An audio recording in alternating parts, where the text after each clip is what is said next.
जय श्री कृष्ण। जय श्री कृष्ण। भगवत अनुरागी सज्जनों, गीतामृत धारा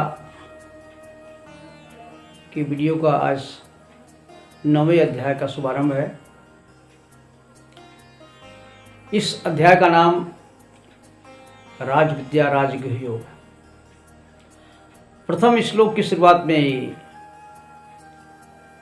जैसा कि भगवान ने 7वें अध्याय में अर्जुन को ज्ञान विज्ञान योग के बारे में बताया, भगवान को खुद लग रहा है कि बढ़िया से नहीं समझ पाए होंगे इसका रहस्य। तो भगवान पुनः कहते हैं कि मैं इस विज्ञान सहित ज्ञान का योग तुमको फिर से कहूँगा और इसको अच्छे से समझ लीजिए। और यह विज्ञान सहित ज्ञान क्या है? राज विद्या यानी हर प्रकार की विद्याओं का राजा है और गोपनीय रखने वाली वस्तु में गोपनीय है, उनका राजा है, अति उत्तम है और ये साधन करने में भी सुलभ है, अविनाशी है और ये प्रत्यक्ष फल देने वाला है। लेकिन इसके साथ साथ भगवान ने भी कह दिया कि जो व्यक्ति मेरे स्वरूप मेरी भक्ति के मार्ग में उसकी श्रद्धा नहीं है तो वो इसको क्या समझेगा। ये इतना सुलभ मैं बता रहा हूँ, लेकिन वो मेरे में अगर उसकी श्रद्धा नहीं है, मेरे स्वरूपों में कई मार्ग बताए, ईश्वर प्राप्ति के साधन, परमात्मा प्राप्ति के साधन, तो वो तो कुछ समझेगा नहीं और इस संसार के चक्र में भटकता रहेगा। वो उसको आना और जाना ही है, उसको ये जो है परमानंद क्या है, मुक्ति क्या है, ये सब उसको मतलब नहीं है। वो सांसारिक भोग ऐश्वर्य में लिप्त है, इसलिए उसका ये कर्म बंधन छूटेगा नहीं। और ये आपको समझना है कि सारे भूत प्राणी जो है मुझसे ही उत्पन्न है। जिस प्रकार से बर्फ जो है जल से हर प्रकार से परिपूर्ण है, उसी प्रकार ये सारे भूत समुदाय मुझसे ही परिपूर्ण है। लेकिन मेरी इस महामाया योग शक्ति को देखो कि मैं उनमें होते हुए भी मैं उनमें नहीं हूँ। भगवान इस पर कहते हैं यथा आकाशो स्थितो नित्यम वायु सर्वत्र गो महान तथा सर्वाणि भूतानि मतस्थानि त्रिपधार्य। जिस प्रकार इस आकाश में सर्वत्र व्याप्त रहने वाला महान वायु हर जगह है, हर जगह वायु जा रही है, उसी प्रकार से सभी भूत मेरे अंदर ही स्थित है। था सर्वाणि, मैं उनको धारण करता हूँ, सभी भूत। अब आगे भगवान कहते हैं सर्वभूतानि कौन्तेय प्रकृतिम जानति माम काम। सर्वभूतानि कौन्तेय प्रकृतिम जानति माम कल्पक्षय पुनस्तानि कल्पादौ पृच्छाम्यहम्। ये हर प्राणी का एक अपना अपना स्वभाव होता है, इसीलिए बार बार भगवान की अच्छी सोच रखिए, अच्छे विचार रखिए, अच्छे कर्म करिए, क्योंकि वो भगवान कहते हैं कि वो जो उसका जो स्वभाव है, जो उसकी प्रकृति है, उसके अनुसार पुनः जो है जब कल्प का आरंभ होता है, कल्प का आरंभ होगा तो फिर मैं सभी जीवों को पुनः पैदा करता हूँ और कल्प क्षय और जब होगा तो सारे उसमें जो प्रकृति में विलीन हो जाते हैं।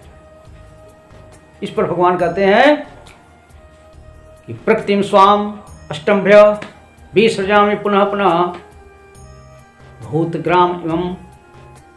ये अपनी प्रकृति को अधीन करके, मैं अपनी प्रकृति को अधीन करके इस सारे भूत समुदाय की मैं रचना करता हूँ और बार बार चूंकि वो ये अच्छे मार्ग का अनुसरण नहीं कर रहे हैं तो बार बार उनको बस उनके कर्मों के अनुसार विभिन्न जोनियों में मैं जब भेजता हूँ। उस पर भगवान कहते हैं न च मां तान कर्माणि निबधनन्ति धनंजय मुझको ये कर्म मैं रचना तो कर रहा हूँ, लेकिन ये कर्म हमको बांधते नहीं हैं। मैं उनसे सर्वथा मुक्त हूँ। उदासीनो, ये क्या कहते हैं? जैसे मैं उन कर्मों के प्रति क्या हूँ? उदासीन हूँ। मय्या अध्यक्षेण प्रकृति सूयते सचराचरम, मतलब मेरी अध्यक्षता में, मेरे सकाश से ये सारे चर अचर सभी हो रहे हैं, सबकी रचना मैं कर रहा हूँ, मेरी अध्यक्षता में ये हो रही है जो है। लेकिन अब मेरे परम भाव को समझते नहीं हैं बहुत सारे मूढ़ लोग। क्या कहते भगवान? अवजानन्ति मां मूढ़ा मानसीतम आसिता हेतुनानेन कौन्तेय जगत भी परिवर्तते।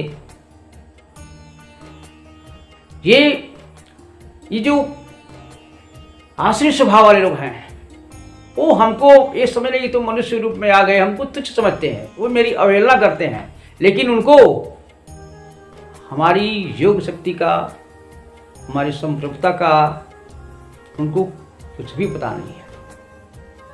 और इस प्रकार से भगवान क्या कहते हैं कि हमको समझो। ये मूढ़ लोग ये देख रहे हैं कि तो मनुष्य शरीर में जो है वो घूम रहे हैं जो है। और इस प्रकार भगवान पुनः कहते हैं कि मोघासा मोह कर्माणो, मोघासा मोह कर्माणो मोह ज्ञान विचेक्षितः राक्षसीम आश्रिम चैव मोहिनी प्रकृतिम सिता। ये सभी इनकी सारी क्रियाएं व्यर्थ हैं। मोघासा, उनकी आशाएं जो संसार के प्रति वो भी सब व्यर्थ हैं। जो इस परम मानव शरीर को पा करके जो अपने लक्ष्य को सही कर पाया, उनके कर्म जो भी कर रहे हैं वो भी व्यर्थ हैं। और वे इस सात्विक भाव को न अपना करके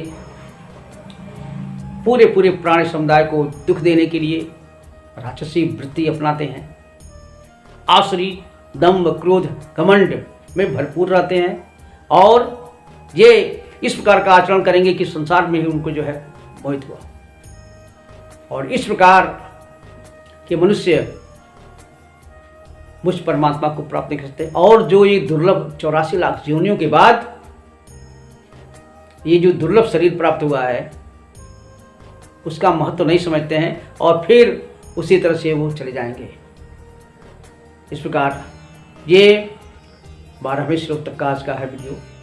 आप अवश्य ही गीतामृत धारा से जुड़िए।